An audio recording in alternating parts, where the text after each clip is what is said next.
Thank you so much for those kind words of introduction. I'm afraid that the introduction, so kind, so wonderful, so meaningful, is going to be much longer than what I have to say this morning. But thank you. President Rose, distinguished members of the administration, faculty, parents, family, and friends, and to the class of 2014, I'm delighted and very pleased to be with you on this important occasion. To each and every one of you who are receiving a diploma today, congratulations. I'm going to be very brief because today is your day and you should enjoy it. This day is all about you.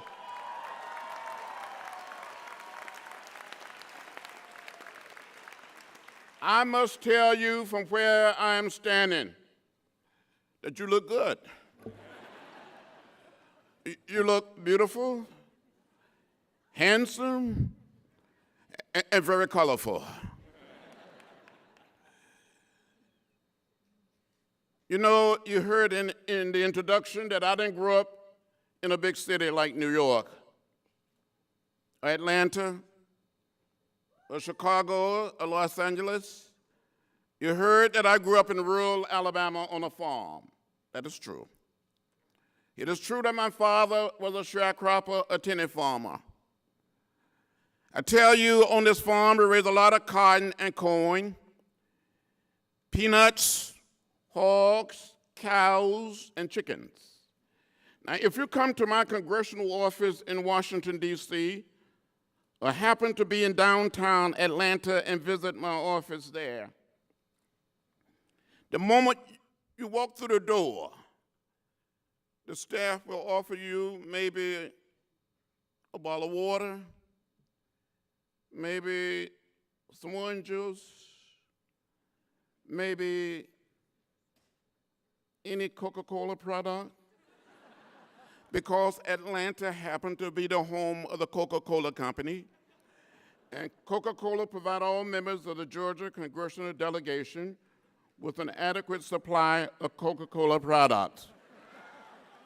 So your red will go very well with the Coca-Cola product.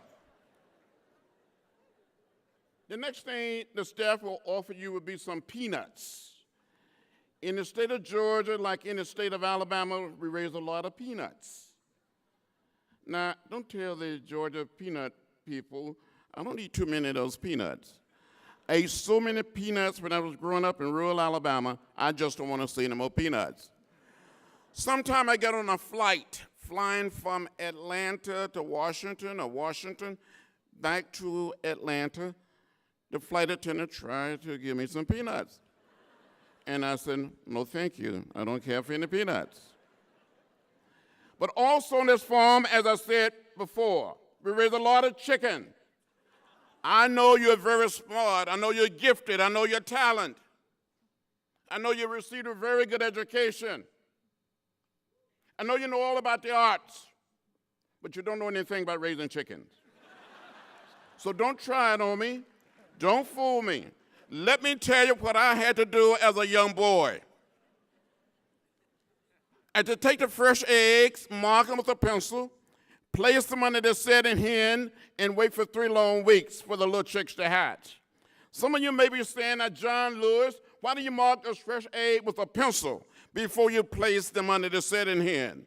Well, from time to time, another hen would get on that same nest, and there would be some more eggs.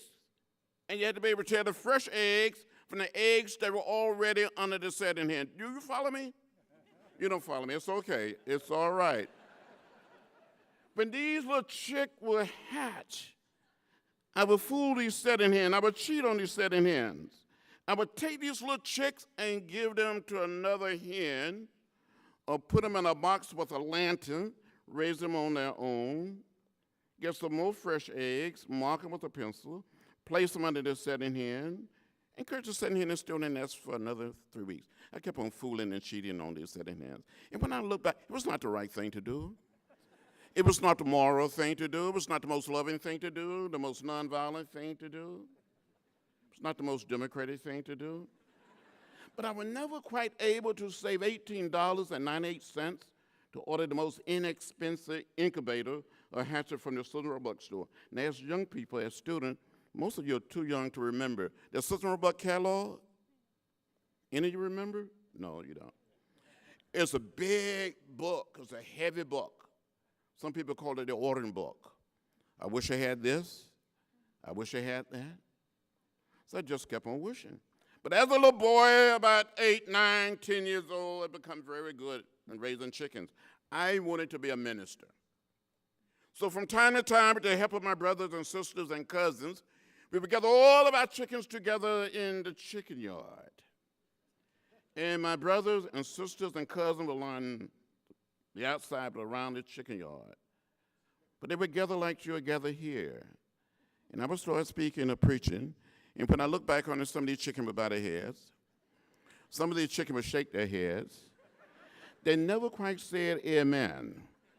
But I'm convinced that the great majority of those chickens that I preached to during the 40s and the 50s tended to listen to me much better than some of my colleagues listen to me today in the Congress.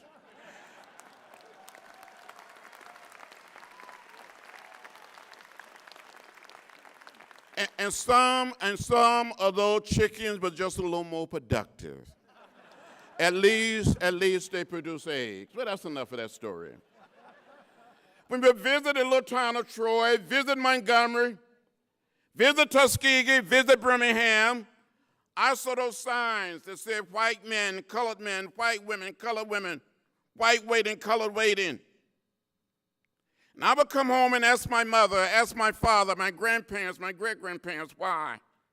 They would say to me, that's the way it is. Don't get in the way. Don't get in trouble. But reading books, looking at drawings and paintings, hearing the words of Martin Luther King Jr. on old radio, hearing about Rosa Parks, I was deeply inspired to find a way to get in the way. And I got in trouble, good trouble, necessary trouble. So I come here today to say, yes, congratulations. But I also come here to say to you, to use your training, use the pen, use the pencil, use the camera. Use your learning to go out and find a way to get in good trouble, necessary trouble, to make our world a better world. You can do it.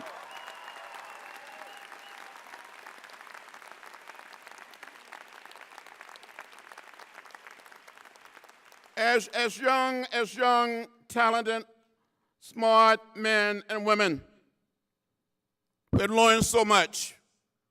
You have a moral obligation. You have a mission. You have a mandate to get out and disturb the order of things and inspire another generation of people to stand up and say we all can be a little more human. Don't be afraid. Be courageous. Be bold. Speak up. Speak out. Stand up. And help turn our nation upside down to set it right side up. You can do it.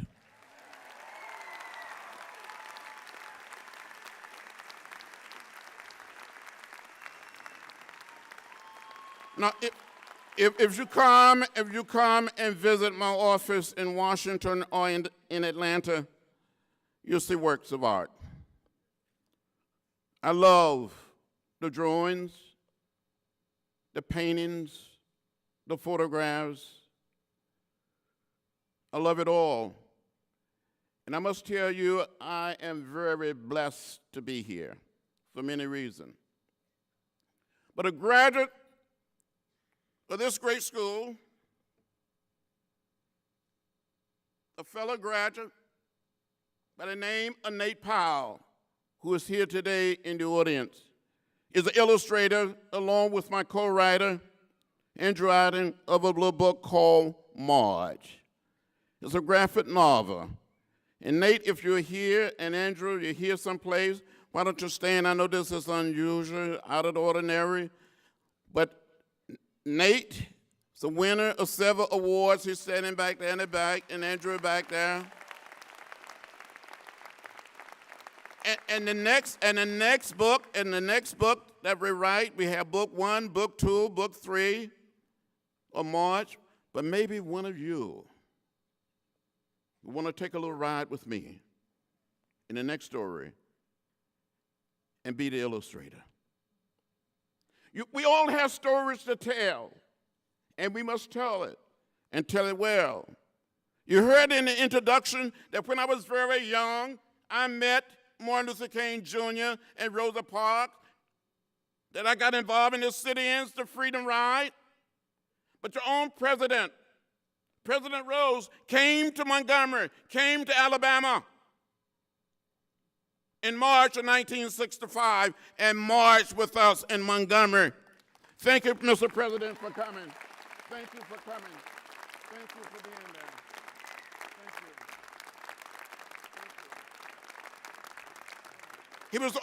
He was only a student. You're young. You have the time. You have the training. You too can make a contribution. Don't be silent.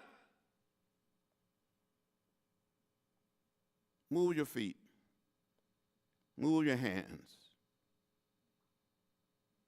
Make your voices be heard. We live in a country right now where 12 million people are living in the shadow. That's not right. That's not fair. And it's not just.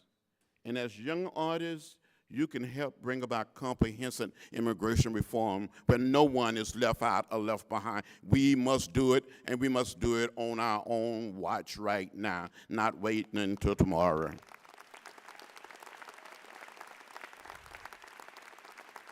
When I spoke at the March on Washington on August 28, 1963, I said in that speech, I said, you tell us to wait.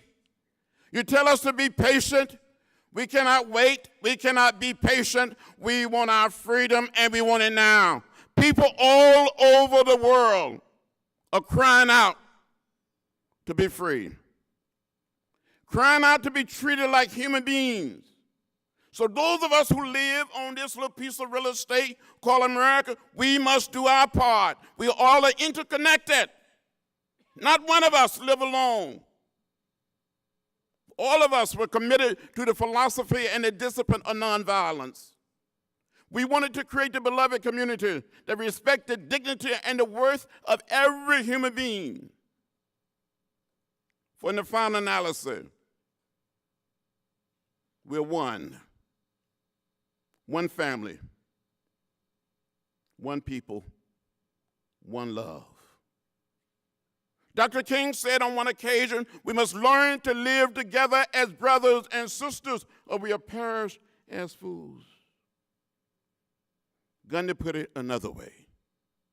It is nonviolence or non-existence. In your work, as you leave here, can you promote the way of peace, the way of love, the way of nonviolence, human rights, respecting the dignity of all humankind? And I said to you, never give up, never give in, never become bitter or hostile, and never hate. The way of love is a better way. During the 60s, as I said to some of you last evening, I was arrested 40 times, and 5 more times since I've been in the Congress. And I'm probably going to get arrested some more. But for me, it is a great honor to stand up for what I believe is right and just and fair. It's our calling. It is our mission. It is our obligation. So I said to you as I close, be kind, as you heard earlier. Be loving, and never lose hope. In a sense, the creation of the beloved community, a society at peace with itself, is all in the making, and you can help make it real. I must say, this year is an election year. I'm not going to tell you how to vote. But one thing I'm going to tell you, you must vote. You must go out there and vote like you never voted before. Really, you have to do it. The vote is precious. It is almost sacred. It is the most powerful, nonviolent tool we have in a democratic society. And we must use it or we will lose it. There are forces trying to take us back to another period. And we have to say we're not going back. We've come too far. Too many people have died. 3 young men that I knew, 2 from New York City, Andy Goodman and Mickey Schreiner, 50 years ago, this June 21st, these 2 young men, along with another young man by the name of James Shaney, went out to investigate the burning of an African-American church in Mississippi. They were arrested, jailed, turned over to the sheriff, but they were turned over to the Klan, beaten, shot, and killed. These 3 young men didn't die in Vietnam or the Middle East, or Eastern Europe, or in Africa, or Central or South America. They died right here in our own country. You cannot let their death be in vain. They said we're not going to turn out. Young people are not going to turn out. Minorities are not going to turn out. Prove them wrong. Vote for your future. Vote for people who are going to respect the artists. I have a bill in the Congress now, pending, saying that artists should be compensated for their work, appropriately compensated, when they make a contribution to a museum, to an institution.